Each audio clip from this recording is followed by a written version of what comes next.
we go. The Polish Zerg player is going to be coming on out. One of the strongest Zergs in Europe.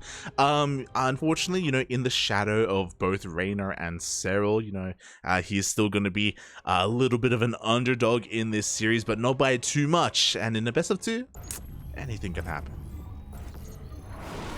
We shall see as we load on into data under SE, where the bottom left-hand corner map spawning all the way in that bottom left-hand corner. We of course have our blue Zerg player coming down from the land of Italia.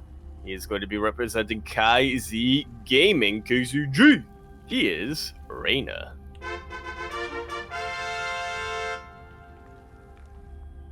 And spawning in the top right-hand corner of Data Under the Sea, we have his opponent, the Polish Zerg player representing Team Liquid. It is Elazer. An eSpot champion. Oh yeah, Elazer, arguably the best player in all of Poland right now. Definitely the best Zerg at least. And yeah, he has a pretty good shot here against Reynor, especially depending on if he was able to, no, never mind. I was gonna be like, maybe if he was able to catch some of the last games, but nah, that's very unlikely. Unless they're like sitting next to each other or something, he was able to peek over. Yeah. It's just mind linked to Sue in a little bit. You're like, yep. Or maybe Sue walks up to Elazer and he's like, yo, let me tell you what happened. It's possible. Let me tell you a tale. Don't 14 pull him. Don't do it, Buffy. Don't do it. Unless doing so means that I'd be bumped up in the group stage, in which case, do it. So, yeah, we'll see how this shapes up, especially because I do remember that during HomeStory Cup, some of the players were actually talking, I think it was Lambo. Lambo was talking about Elazer's play and talking about his ZvZ, and he was saying how Elazer is of a certain mindset, he's of a certain mantra, and I'm curious if we're going to see a little bit of that in this series, where in ZvZ specifically, Elazer believes that sometimes it's worth not investing into Evo chambers and not investing into roaches, into upgrades for your roaches. I agree. and it's worth maybe just spending those resources in more roaches instead of better roaches. So yeah, it's an interesting philosophy that he's trying to push. Yeah, I mean, that's one of the reasons why roaches, or at least roach v roach interactions, are some of the most least straightforward in all of StarCraft 2. I mean, for a very long time, it was generally believed that you only get upgrades for roaches if you think that you're also going to be, or at least you only get range if you think you're going to transition out of roaches, right? Otherwise, just getting more roaches and getting a better position on your opponent is probably going to make more of a difference than just getting Carapace and getting range. A lot of times we've seen the player with better upgraded roaches actually lose just because they didn't get the concave up in time. Yeah, especially when Ravagers come into play. Like, Ravagers mess everything up because yep. Because then you force your opponent to micro, you force, some lost auto attacks as well from your opponent's army. If the bios connect and land, then you can get so much more boosted DPS there as well. Yeah, as you were saying, it's very hyper positional based. So we'll see how they can shape up against each other. For the time being, the openers have been quite standard. Everyone's just kind of chilling, everyone's droning, everyone got their Bailey Nest, but Reynor did go for a bit of an earlier Roach Warren. Yeah, much earlier, so it looks like he is kind of sticking to what he did against Sue. Yep, Roaches are already in production, which gives him a lot of options. He can play it safe in case Elazer tries to be aggressive, or he can go for a timing if he is able to get the jump on Elazer. Yeah, we'll see. It's almost as if he's maybe even hoping that Elazer invests into Lings early on. We'll see if Reynor commits to any kind of push. He's only making 6 roaches, so not an amazing amount. But as he moves out with these roaches, they are being spotted by Elazer, and they're forcing a reaction. Ooh, a bit of an overreaction. Elazer, he's getting 3 spine crawlers right now. And this has got to be exactly what Reynor is hoping for. He turns around. Yeah. And immediately his spines get cancelled. Ooh. Yeah. So right now we're getting some mind games. We're having a mental battle going on right now where like Reynor psychs out Elazer. He forces some lost resources because of course she had to make and then cancel all those spine crawlers. And Elazer was even forced to make his own defensive roaches. Yeah, during a time where I'm sure he would much prefer to be droning. I mean, we can already see the deficit that's that has caused. Yeah, and we'll see what Elazer can get done with this. Because he was forced to make roaches, we can see he's being a little bit active with them. He's trying to posture just like Reynor did, and he is forcing roaches out of Reynor as well. So, you know, they're just forcing each other not to make drones. 11 more roaches just got produced here by Elazer. I feel like that's more of a commitment. Definitely. It looks like maybe Elazer is done droning. We can see, oh, here we go. All gases, or sorry, these 2 gases at the third have been taken. We are done droning. We have 4 overlords on the way as well as a Nidus. We be taking the metro now. The Polish metro is on the way, and this is going to hit quite hard because Reynor, he's investing into a spire. And the longer he's in the dark, the more likely he is to conserve his minerals and gas and wait to make as many mutants as possible once the spire finishes. Yeah, we'll say for... Oh! Did he just cancel the spire? Oh my god, he did. Yeah. He just canceled the spire. He's well aware. I was just gonna say, Reynor does have a lot of vision on the map with his overlords. He even has vision in the main base, so immediately he catches that Nidus. Elazer looking to go for a bit of a multi-prong, and it is not working out for him. Yeah, the Nidus gets cleaned up. The Overlord here towards the north of Reynor. Reynor was able to catch all those roaches, so he's fully aware of the all-in coming his way. Nice target firing. The first Ravager is going to be going down, but Elazer, he needs to reinforce. He needs to get this Nidus up and running. Before that happens, he's forced to fight. And he cannot win this fight. The Nidus immediately gets sniped even after it pops out. Elazer has a slight lead when it comes to the army supply, but with the defender's advantage, it looks like Reynor is going to be able to clean this up very, very handily. Yeah, Elazer's he's just bleeding out far too much right now. Any kind of advantage that he had is gone. GG gets called, and Reynor takes the first game. Momentum coming to his side.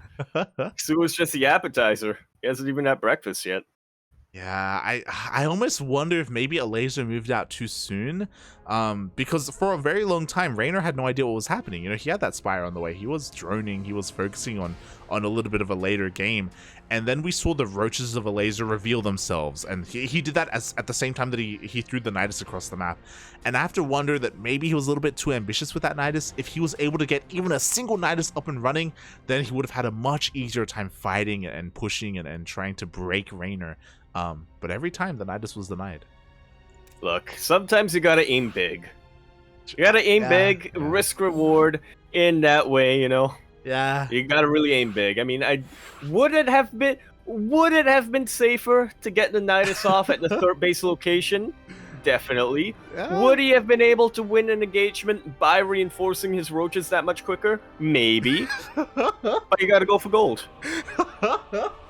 You gotta go all the way to the top. You gotta sneak out that Nidus into the main base. Yeah, you know, it's like, sure, it could have been safe, sure, maybe, but you know, he's not about being safe, right? He's a laser puppy. He wants to go for the kill, and sometimes when that happens, you die. Oh my god, but GG, well played. Reynor reacting very quickly and very well to what he was seeing, you know, very quick reactions out of him there, and now we're getting into game number 2. Indeed we are. Pretty much the same maps, we're just seeing the same map so far. But it has only been 2 matches, so hopefully that does shift a little bit as we continue our best of 2 group stage match here on Inside and Out. We're in the bottom left-hand corner of the map, starting all the way in that bottom left-hand corner.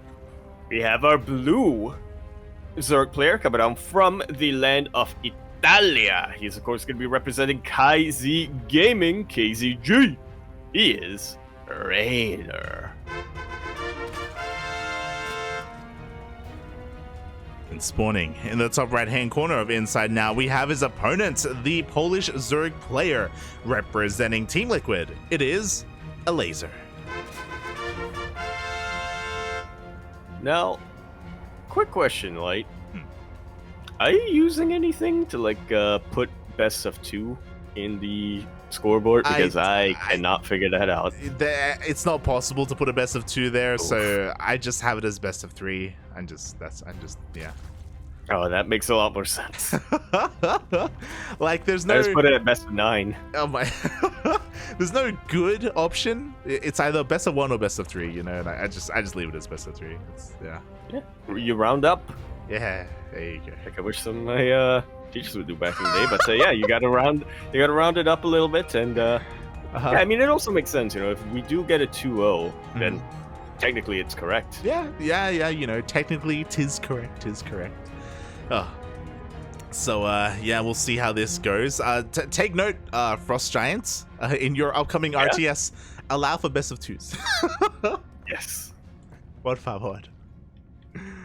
Papi. As so far here in game number 2, no one has taken the bait. Unlike Sue in the previous series, everyone has decided to go hatch gas pool. Even Reynor as well. He doesn't opt to play it safe. He doesn't go for the pool first or anything like that. I have to imagine Sue gave Elazer a bit of a talk after his own match. Yeah. And Reynor saw him talking.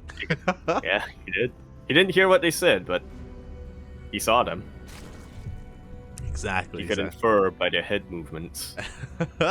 He can lip read, Bobby. He can lip read. And upon reading those lips, we do see standard openers once again. We should be seeing third bases. And from here, we'll see where people will diverge. We are on Inside and Out, which is a bit of a smaller map. The rush distance is shorter. There are less bases.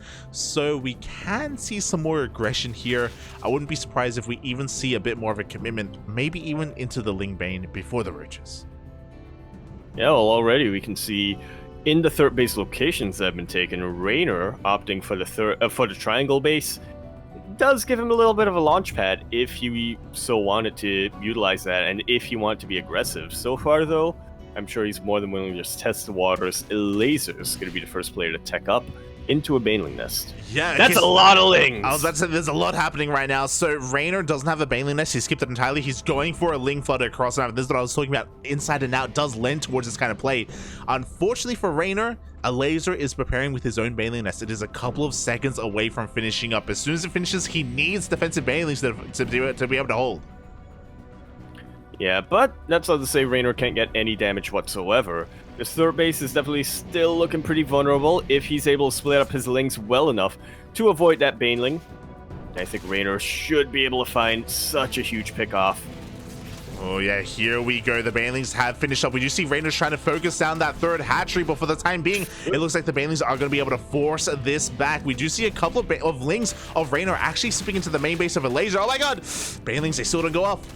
Ooh. Yeah, the Banelings are looking pretty isolated though, which is not something you normally say in a Ling Bane battle, but yeah, it really shouldn't take too much for Reynor here to try to take them off. Elazer has repositioned though, and he will be defending those Banelings. He knows that he's outnumbered Reynor when it comes to the Ling count, so he doesn't want to waste those Banelings unnecessarily anymore. Yeah, exactly. Meanwhile, Reynor, he knows that he still has to get some damage done with these Lings. He's trying to find a way in, find a bit of a weak point. He slips a Ling into the main base just to get a scout off to see if there's an early gas or early lair being taken. Reynor behind this has been able to drone up quite nicely. He's skipping a Baneling nest, going straight into Roaches. Oh wait, no, sorry, he actually got 2 defensive Banelings. Yeah, the pathing of these Banelings from Elazer. It looked for a sec like he was trying to herd Elazer's, Reynor's Lings into his own Banelings, but yeah, unfortunately, 'twas not the case in the end. Reynor was able to pick them off very, very quickly, and Elazer is going to have to scramble for a defense once again. Oh yeah, now I'm getting a little bit worried here for Elazer because Reynor is cutting drones. He's going into 7 Roaches. This is why I assumed that he skipped the Baneling nest, because Roaches were already being produced so incredibly quickly, and Elazer's not really ready for this. We'll see. As we do see Reynor reinforcing with his Roaches, Elazer just now finishes his own Roach warring. Yeah, and he is getting a couple of Roaches, he is getting a couple of Spine Crawlers, but we'll see how effective they actually are in this defense. Reynor is already in the front lawn of Elazer. Yeah, he is already here with the roaches, with the banelings. We do see that Elazer is being zoned away from his own third base. The banelings are rolling on forward. So far, oh, they don't quite find any connections yet, but they're getting into the mineral line. Yeah, they're looking to get those connections. There are so many banelings right now that really isn't difficult to imagine Reynor getting some kind of damage here. The lings have been taken out. It's just Roach v Roach. Oh no, there are actually still a couple of lings here for Reynor. My mistake. Yeah, and they're doing such a great job to tank for the roaches of Reynor as well. He hasn't really dealt too much economic damage, but he has traded quite well here with the army, forced some lost mine time, forced a reaction out of Elazer, and now Reynor is up 10 drones. Yeah, he was more than satisfied to just, like you said, force this reaction off of Elazer. Getting those spine crawlers and getting all these roaches instead of droning up puts Reynor at such a huge lead. Now all he needs to do is survive the counterattack. Yeah, we'll see if he can though, because a couple of these roaches are being caught out here by the Ling Roach of Elazer. He's committing to his counterattack. 14 roaches are on the way for Reynor, and it looks like, oh, they are going to come out just in time. Yeah, I don't believe Elazer has Galile Reconstitution right now. Neither of our players have Galile, so this is naturally going to favor the defender a lot more. Elazer's well aware of that. He turns around, and he's going to try to catch back up. Yeah, once again, because of the aggression of Reynor, he's able to force maybe even mistakes or force himself in a better position here. Elazer, he's just now finishing up his own lair to get into his own roach speed. He's just now droning and saturating his bases. We do see he's going for his fourth base at a decent time here, but he has to try and come back in a bit of a different way, and this makes a lot of sense. Elazer, he's going for the Spire. Like so. Kind of turning the tables a little bit on Reynor. But once again, we'll see if he's able to really pull it off. That's the question. Can he survive long enough? Can he somehow survive until the Spire finishes and the mutas come out? Because it feels like Reynor has finished droning. We can see more roaches in the production tab. Right now, Elazer is at his most vulnerable, and Reynor, he's moving out. I mean, 62 drones, that's all you need, honestly. Yeah, that is all. Yeah, regrouping a little bit, just waiting for Galile Reconstitution to finish up, and now he is looking to put the final nail in Elazer's coffin. Yeah, Elazer, he's down 40 supply right now. It's insane how few roaches he has in comparison to Reynor, and here we go, Reynor. He's stutter stepping on forward. We can see that Elazer was banking resources for maybe even those mutas for the Spire to finish up, and now he's being punished for it. Yeah, these spine crawlers, unfortunately, are not going to be enough to really make up for the supply deficit that Elazer has. They even get taken out, and Reynor has more than enough to split up his forces. GG is called. Reynor takes this best of 2 series 2-0.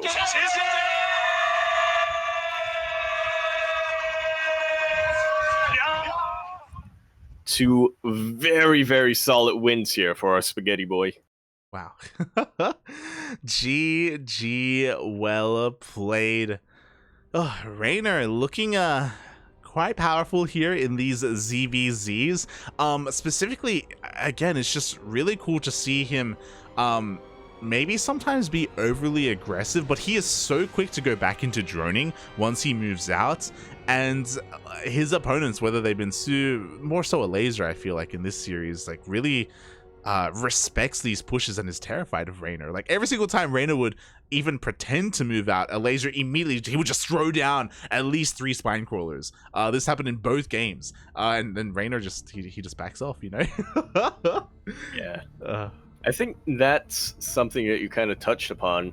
If there was one way to describe Reynor, it would just be he's so quick. Yeah, doing just about anything. You know, he's quick to read a situation. He's quick to anticipate what's going to be thrown his way. He's quick to respond and get his defenses up in case of a counterattack. He's quick to just build units if he sees an opportunity to attack. That's just Reynor for you. Yeah, his mechanics really excelling here in these 2 ZvZs, and he's able to get a nice scoreline as well, 4-0 so far, back-to-back matches. And we'll see how he will continue here because, well, actually, he's going to be taking a bit of a break. He's going to be taking a bit of a back seat. We are getting into a different kind of ZvZ. You finally get breakfast. Yeah. He can finally get some food inside him because we are going to be getting back into Sue. Sue is going to be featured once again, but this time not against a European, but against a North American.